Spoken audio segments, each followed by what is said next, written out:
Ikalawang ethics complaint ay sinusulong laban kay Representative Bong Suntay at ganun din ang iba pang mga hakbang ng mga mambabatas dyan at tingin alamin sa update ni Bombo Isa Cotoner. Ng Gabriela Women's Party kasama ang ilang women advocates ang ethics complaints laban kay Representative Bong Suntay kaugnay ng kanyang naging sexist remarks umano tungkol sa isang aktres sa pagdinig ng House Committee on Justice. Ayon kay Liza Maza, ang presidente ng Makabayan Coalition, ilang batas at patakaran ang umano'y nilabag ni Suntay, kabilang ang Magna Carta of Women, Anti-Violence Against Women and Their Children Act at Safe Spaces Act, pati na rin ang ethical standards ng mga miyembro ng Kongreso.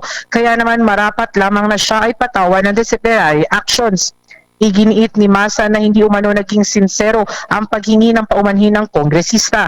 Anya, dapat siyang patawan tulad ng suspension ng ilang linggo, pagbumulta o community service. Hinamon din ni Masa si Suntay na maranasan ang mga gawaing bahay na karaniwang ginagawa ng kababaihan upang maunawaan umano niya ang hirap na dinaranas sa mga babae at matutong igalang ang mga ito. Kaugnay niyan, pakinggan natin ang tinig ni Liza Maza, ang presidente ng Makabayan Coalition. Mukha namang hindi siya sincero eh. Kasi hindi niya ibinawi yung sinasabi niya na ano daw, dapat na i-treat ni Miss Curtis na compliment yung kanyang sinabi. Wala siyang binawi sa sinabi niya.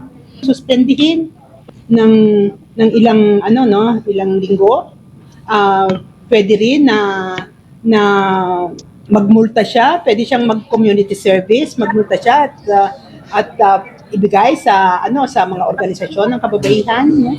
At pwede rin siya mag-community service. Yung ginagawa ng babae siguro sa bahay, kung gaano kahirap ang ginagawa ng mga kababaihan sa kanilang mga bahay, pagpapakain ng anak, pag-aalaga ng asawa, no?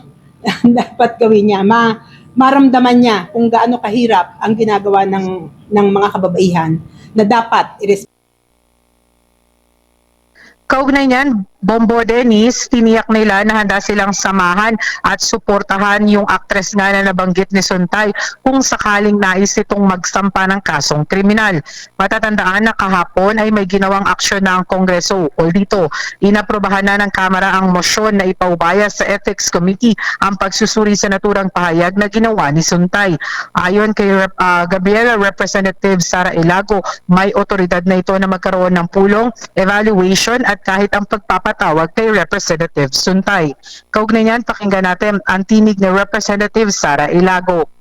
May aksyon na ang Kongreso doon sa mga manifestation ng mga miyembro, kabilang na ang Gabriela Women's Party na nananawagan ng malinaw na policy na bawal bastos sa Kongreso, lalong-lalo na sa mga House members. Referred na yan sa Committee on Ethics and Privileges, nabigyan na sila ng authority na magpatawag ng meeting, magkaroon ng evaluation at mapatawag mismo yung si Representative Bong Suntay at maibalik sa mismong plenaryo kung ano ang napag-usapan nito.